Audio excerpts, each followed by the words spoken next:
kooxda Daacish ku dhuumaaleysata buuraleyda gobolka Bari waqtigii la asaasay iyo sidoo kale ciidii asaastay ayaan muuqaalkan ku eegi doonaa. sidoo kale ciidamada difaaca Puntland dhulka ay ilaa hadda ka qabsadeen kooxda Daacish. sidoo kale waxaan eegi doonaa dhulka ay kooxda Daacish hadda haysato oo gacanteeda ku jira. balse marka hore waa kugu soo dhaweynaya YouTube-kayga wax ka codsanaya inaad subscribe dhahdo sidoo kalena muuqaalkan like saardo gambaleelkana furto si ay ku soo garaaniin muuqaalada maalinlaha ayaan halkan ku soo gudbino. kooxda Daacish Puntland waxay soo ifbaxday 2015 xilligaas oo hogaamiyaha kooxdaas Cabdulqaadir Muumin uu ku dhawaaqay inuu ka goostay kooxda Al-Shabaab sidoo kalena uu ku biiray kooxda Daacish. Cabdulqaadir Muumin oo hore uga tirsanaa Al-Shabaab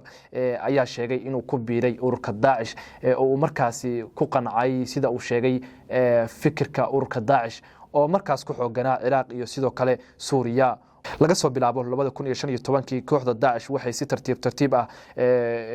ugu sii fidaysay buuraleyda gobolka Bari ee Puntland gaar ahaan buuraleyda Galgala iyo sidoo kale buuraha fog ee gobolka Bari ee Puntland. waxay ka samaysatay saldhigyo waaweyn oo ay ku kaysan jireen raashinka iyo waxyaabaha caafimaadka iyo sidoo kale qaraxyada saldhigyo ay ku samaysan jireen ayay ka samaysteen buuraleyda fog ee gobolka Bari ee Puntland. sidoo kale kooxda ayaa la sheegay in ay dhaqaale badan ka heli jirtay gudaha Soomaaliya iyo sidoo kale Puntland taas oo ay ka qaadi jirtay dadka Soomaaliyeed oo ay ugu cagajugleen jirtay inay dhibaatooyin u geysanayaan haddii ay bixin waayaan dhaqaalaha qof walba la soo saaro. Puntland oo dabayaaqadii sanadkii dhammaaday ee 2024 ku qaaday dagaal kooxda Daacish ayaa guulo muhiim ah ka gaartay kana qabsatay in ka badan 40 saldhig oo ay kooxdu halkaasi ku lahayd.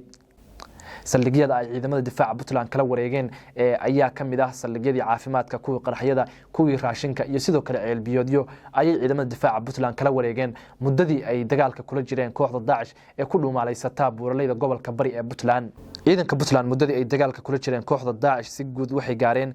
guulo muhiim ah oo shacabka Soomaaliyeed iyo kan Puntlandba ay ku farxeen. ciidamada Puntland waxay qabsadeen dhul aan laga filan karin in muddadii yareyd ay dagaalka kula jireen in dhul intaas la eg ay ka qabsan karaan kooxda Daacish marka loo eego muddadii badnayd ay kooxdu halkaasi ku sugnayd isla markaasna ay saldhigyo iyo sidoo kale difaacyo adag ay kooxdu ka sameysanaysay. sida la sheegay ciidamada difaaca Puntland ayaa dhul cabir ahaan ka badan 130 kilomitir kala wareegay kooxda Daacish kuwaas ay ugu oolaayeen saldhigyo iyo goobo muhiim u ahaa kooxda Daacish ee ku dhuumaaleysata buuraleyda gobolka Bari ee Puntland. sidoo kale dhulka ilaa iyo hadda ay gacanta ku hayaan kooxda Daacish ayaa lagu sheegay 170 kilomitir oo isku wareega kana adag ayaa la leeyahay dhulkii ay hore ciidamada Puntland uga qabsadeen balse waxa la leeyahay ciidamada Puntland haddii ay weerarada ay kooxda ku sii hayaanin in ay muddo kooban ama bilaha soo socda wax la leeyahay ay ka farxaran karaanin ama ay ka ciribtiri karaanin kooxda Daacish ee ku dhuumaaleysata buuraleyda gobolka Bari ee Puntland. dowladda Puntland ayaa wali wax dhaqaale ah ka helin dowladda federaalka Soomaaliya oo iyada beesha caalamku ay u dhiibto dhaqaalaha loogu talagalay la dagaalanka argagixisada iyo sidoo kale dhaqaale badan ayay ka haysataa dowladda federaalka Soomaaliya kaas oo loo sabaynayo khilaafka u dhaxeeya madaxweyne Deni iyo sidoo kale waxa la leeyahay Xasan Sheekh ayaa sababay in dowladda Puntland aan loo soo siideyn dhaqaalihii ay mudnayd in la siiyo lagu siiyo dagaalkan ay kula jirto kooxaha Daacish. sidoo kale mashaariic aad u tiro badan ayaa dowladda federaalka Soomaaliya ay ka haysataa dowladda Puntland taas oo la sheegay in khilaafka iyadana madaxweyne Deni iyo sidoo kale madaxweyne Xasan Sheekh looga haysto. daawadayaal intaas ayaa kusoo gabagabeynaya barnaamijkeena